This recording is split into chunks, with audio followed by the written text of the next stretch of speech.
Men Ataulay va Shahlo Musayevni Fayzullo Xo'jayevlar avlodining 6-avlodlaridan bo'lib hisoblanaman. Mening katta bobom Karomat Xo'ja bo'lganlar. Bu bobomning ikkita farzandlari bo'lgan, ikkita o'g'illari bo'lgan Qosim Xo'ja va Po'lat Xo'ja bo'lib hisoblanadi. Po'lat Xo'janing ikkita o'g'illari bo'lgan va Qosim Xo'janing uchta o'g'illari, uchta qizlari bo'lgan. O'sha Po'lat Xo'janing Ataullo Xo'ja degan Ataullo Xo'ja va Usmon Xo'ja degan o'g'illari bo'lgan. U kishining farzandlari Inoyat Xo'ja mening katta bobom bo'ladilar. Men shunday ulug' insonlarni farzandi, evarasi bo'lganimdan juda ham faxrlanaman. Chunki shunday ulug' insonlarni qilgan sharafli ishlari biza o'rganib, xulosa chiqarib, kelgusida o'z hissamizni qo'shamiz, davom ettirishga bularni ishlarini. Chunki Fayzullo Xo'jayevni hozir biz yozgi uylarda turibmiz. Bu uylar 1890-yilda qurilgan va 1896-yilda Fayzullo Xo'jayev bobomiz shu yerda tug'ilganlar. Endi u kishi yirik savdogar oilasida tug'ilganlar. U kishining otalari Ubaydullo Xo'ja. O'sha Buxoroda 4 ta boylarning bittasi bo'lib hisoblanganlar. U kishi yirik savdogar bo'lib, u kishini Moskvada o'zlarining idoralari bo'lgan va shu bilan birga u kishini bir qancha do'konlari bo'lgan. Faqat Moskvada emas, Turkiyada, Eronda, Ozarbayjonda u kishini do'konlari bo'lgan.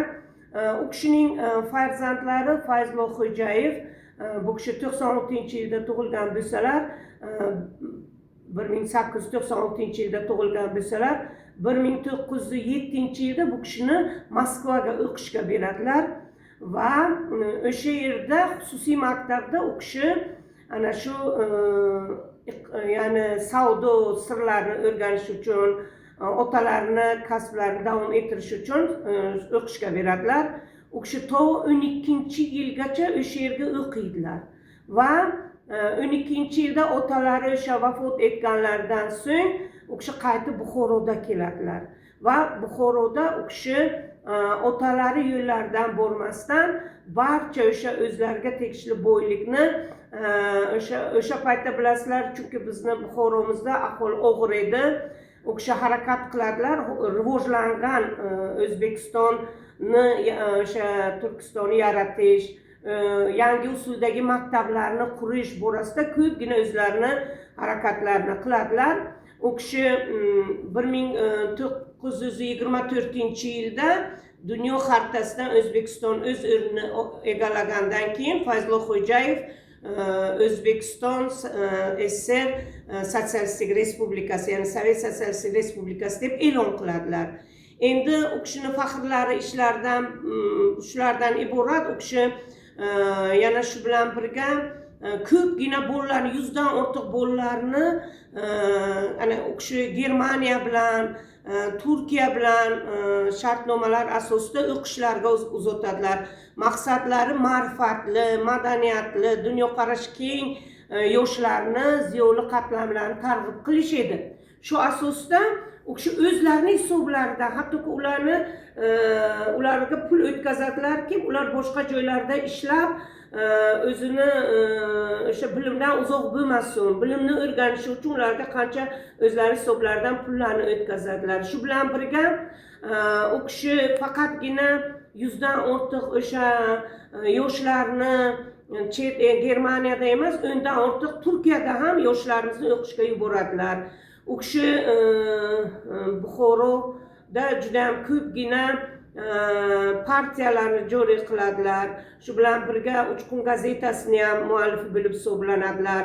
U kishi yoshlarga ko'proq shu O'zbekistonimiz rivojlanishi uchun, taraqqiy topishi uchun ko'pgina o'zlarining qo'llaridan kelgancha ishlarni amalga oshiradilar. Shu asosida mening bobom Ataullo Xo'jayev va u kishining ukalari Usmon Xo'ja bo'lib hisoblanadi. Usmon Xo'ja o'sha davrdagi muhit taqozosi bilan chet elga, ya'ni Afg'onistonda ketadilar. Undan keyin Turkiyaga yashaydilar. Endi meni bilganlarim bo'yicha u kishi ham yangi usuldagi maktablarni joriy qilish uchun qo'llaridan kelgancha ko'pgina ishlarni amalga oshiradilar.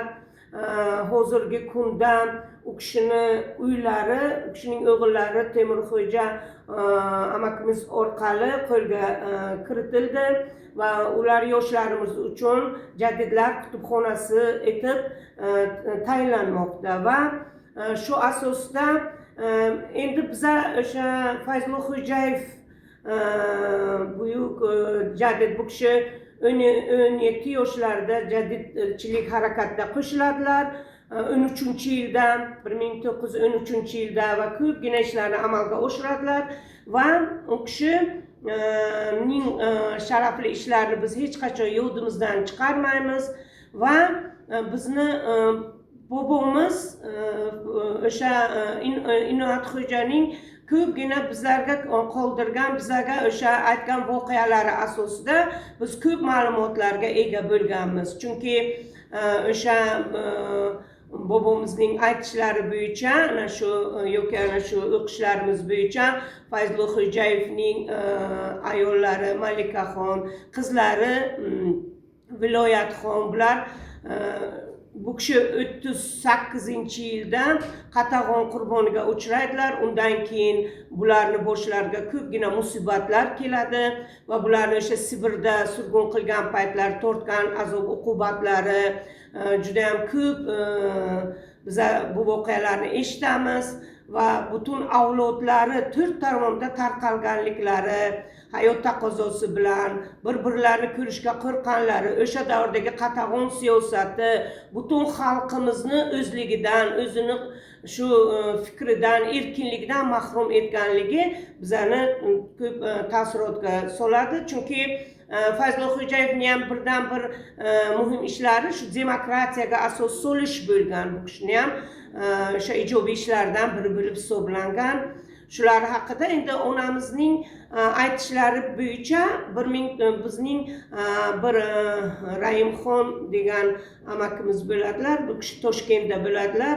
Har yoz oylarida kelib o'sha amakimiz, chunki bu sohada bizning amakimiz Inoyatov Sulaymon Inoyatov juda ko'p ishlarni amalga oshirdilar. U kishi bilan birgalikda men ham ko'p o'sha birgalikda o'sha konferensiyalarda qatnashardim, chunki soham tarix bo'lganligi uchun, ijtimoiy fanlar kafedrasi bo'lganligi uchun ko'p narsani o'rganib oldim. Chunki bu kishini shu xalqimiz uchun qancha ishlari, o'zlarini otalaridan qolgan qancha boyliklarini ham xalqimizni o'sha og'ir ahvoldan chiqarish uchun, tushkunlikdan chiqarish uchun sarflaganlarini biz eshitdik. Bu konferensiyalarda yangi hattoki velopoygalarni ham tashkil qilganlari, yoshlarga ham ma'rifatli bo'lishi uchun, ularni ziyoli qatlamlari bo'lishi uchun, dunyoviy bilimlarni egallashi uchun ko'pgina ishlarni amalga oshirganlari bu taqsimga sazovor deb o'ylayman.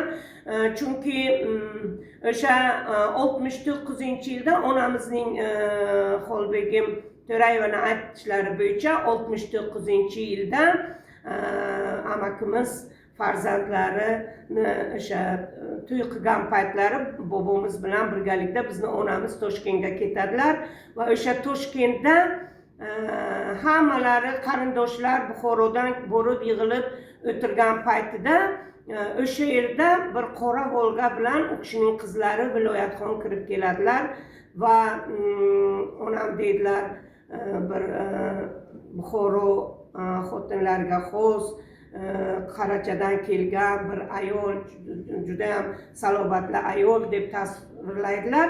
Kelib, to'g'ri kelib sani o'sha Inoyatxo'jani bobongni achomlab olib amakijon deb ko'rishganlarini aytib berganlar. Bular haqida bilimga ega bo'lganmiz. Keyin shu bobomizni shu qiyinchilik zamonlarida 5 ta farzandlari bo'lgan Inoyatxo'jani. Bu kishi birinchisi Barot xo'ja, ikkinchisi Hikmat xo'ja, uchinchisi Sulaymon xo'ja va Atolloh Muso xo'ja. Mani otam. O'sha 5 ta farzand bilan bubim shu Fazlo Xo'jayevlarning o'sha Atolloh xo'janing o'sha yerlari, ya'ni uzumzorlari bo'ladi. Bu Maxosada, ya'ni Shayxon qishlog'ida uzumzorlarda o'sha yerda bo'lib yashaydilar va o'sha yerda 5 ta farzandi bugün qiyinchilik bilan voyaga yetkazadilar. To 65-yildan Fayzullo Xo'jayev oqlangunlariga qadar avlodlarimizga ro'shnoylik tekkan, chunki bobomiz o'shandan keyin kelganlar uyda va farzandlarni ham qarab, boqib, o'shandan keyin biz bilan birgalikda yashaganlar deb aytgan edilar. Yana ana shu fikrlarni sizga aytmoqchiman. E'tiborlaringiz uchun rahmat.